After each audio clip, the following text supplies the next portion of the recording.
producimos muchas neuronas y, aunque está discutido desde un trabajo de hace un mes, creemos que existe producción de neuronas a lo largo de toda la vida, incluso en los adultos. Seguimos produciendo neuronas, solamente en 2 sitios.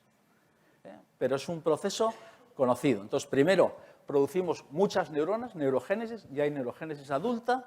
Luego, esas neuronas no son todas iguales. Cuando has visto una célula de hígado, has visto todas. En cambio, cada neurona, como nos enseñó Cajal, es distinta a las demás. ¿Vale? Y, finalmente, esas neuronas tienen que conectarse entre sí. Si no hay conexiones, no valen para nada. Entonces, en este proceso, esa es la proliferación, vamos formando nuevas neuronas, las formamos muchísimas y tenemos una herramienta que nos estamos quedando sin ella, muy rápido. En los años 60 hubo un momento bueno en la Guerra Fría. Se firmó el primer tratado de no proliferación de armas nucleares y de los acuerdos era no hacer pruebas nucleares en superficie. Y se dio un plazo, pues eso, imaginaros, decir, hasta diciembre del año, a partir de diciembre del año que viene, no hacemos más pruebas nucleares. Lo que hicieron los militares de Estados Unidos y los militares de la Unión Soviética es tirar todo lo que tenían en los arsenales y hacer todas las pruebas en esos meses que les quedaban. El resultado fue que en los años, comienzo de los años 60, la atmósfera se llenó de productos radioactivos. Y estos son medidas en Nueva Zelanda y en Suiza, lo que os quiero decir en el hemisferio sur y en el hemisferio norte. Y esta cantidad de radioactividad, esto es carbono 14, ha ido disminuyendo progresivamente y ahora ya prácticamente hemos llegado a los niveles iniciales. Pero ¿qué es lo que pasa? Yo puedo saber de cualquier objeto biológico en qué momento nació, sabiendo la cantidad de carbono 14 y viendo a qué nivel de carbono 14 en la atmósfera corresponde. Os pongo un ejemplo. Se utiliza para la lucha contra la venta de marfil ilegal. El marfil antiguo está permitido. Si tú has heredado un colmillo de tu abuelo, pues lo puedes tener.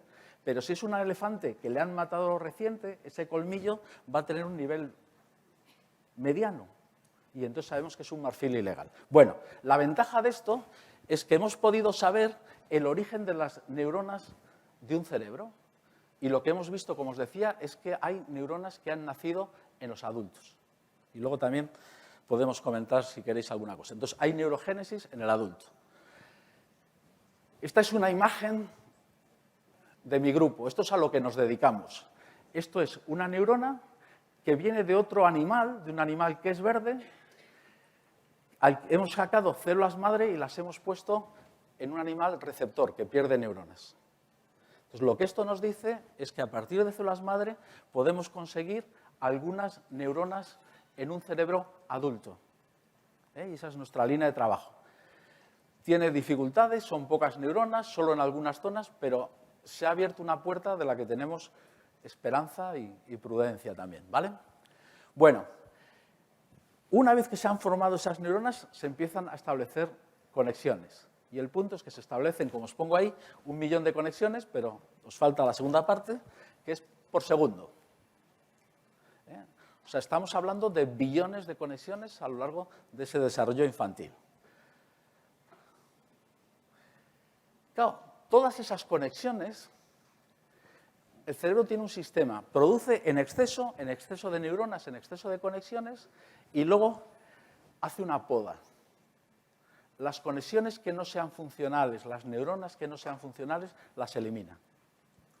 Entonces, tenemos, no entro en detalles, pero tenemos la microglía, que es la cuadrilla de mantenimiento, y que va revisando. Y si hay una sinapsis entre 2 neuronas que no está haciendo nada, se la come, la elimina. Entonces, ¿cuál es el mensaje importante aquí?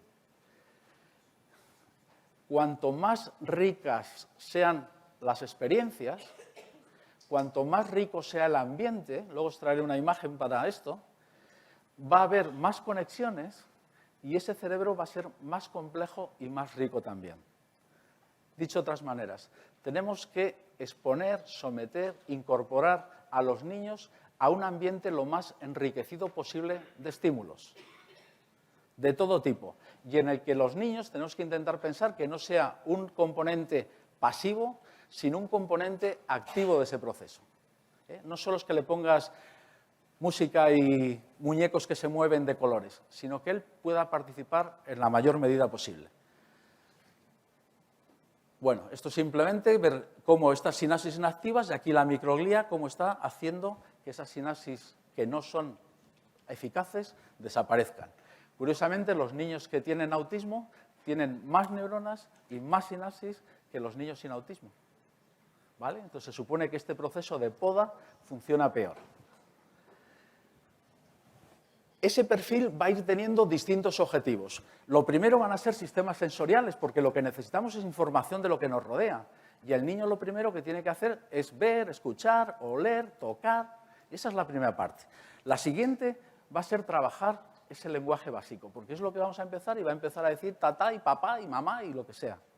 Y finalmente ya entraremos en las funciones cognitivas superiores. Es un proceso gradual.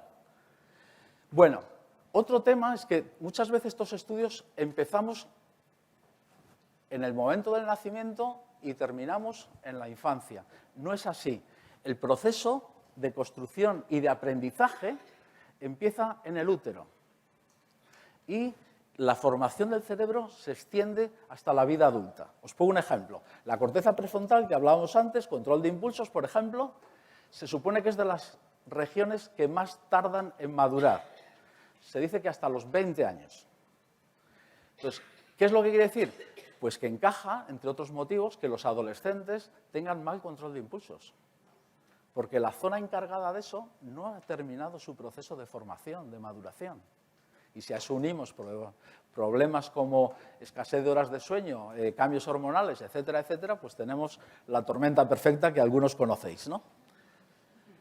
Empezamos a aprender en el útero. Os pongo unos ejemplos. Si tú estás a hacerte una ecografía y de repente alguien da un portazo, el niño da un bote. El niño oye esos sonidos de fuera. Si luego le das a elegir después de nacer, prefiere, pero nada más nacer, cuando está todavía en el hospital, prefiere la voz de su madre a la voz de otra grabación de otra mujer. O sea, la ha oído a lo largo de los meses que estaba en el útero y es capaz de reconocerla, de distinguirla y de preferirla. Lloran al nacer con un esquema parecido al del idioma que han oído hablar. Si tú coges, esto se ha hecho con animales, si tú coges el pienso de un animal y a la madre y echas, por ejemplo, experimentos fáciles de hacer. Yo digo, hay que llevar la investigación a las escuelas y a los institutos también. Si tú coges el pienso de un ratón y le echas anís a la madre, cuando las crías nacen, si tú les das a elegir, se van a comida que tenga anís. Se van a leche anisada. ¿Por qué? Porque de alguna manera, cuando estaba en formación, algo de eso les ha llegado a través del fluido del útero y han llegado y ha modificado su gusto. Y pasa con la música. Tengo un amigo que le gusta el rock duro y están esperando una niña y esa niña va a ser rockera desde el momento en que nazca, porque es lo único que se oye en esa casa, ¿vale? Y responden a canciones que han oído en los últimos 3 meses de embarazo. Entonces, cuando les cantamos nanas, cuando hablamos con el niño que todavía no ha nacido, estamos haciendo cosas importantes también, ¿vale? Más cosas. En nuestro cerebro es muy importante contar historias. Aprendemos contando historias. Es la forma en que transmitimos nuestra experiencia. Y hay una zona específica de la corteza cerebral que se ilumina solamente, por lo que sabemos hasta ahora, cuando alguien nos cuenta una historia. No se ilumina con un cliché, no se ilumina con una... No, cuando alguien nos cuenta un relato, me da igual que sea Sinbad o D'Artagnan, se ilumina. Y aquí veis una zona activada cuando un bebé oye una historia, ¿no? Un chavalito de 3 años.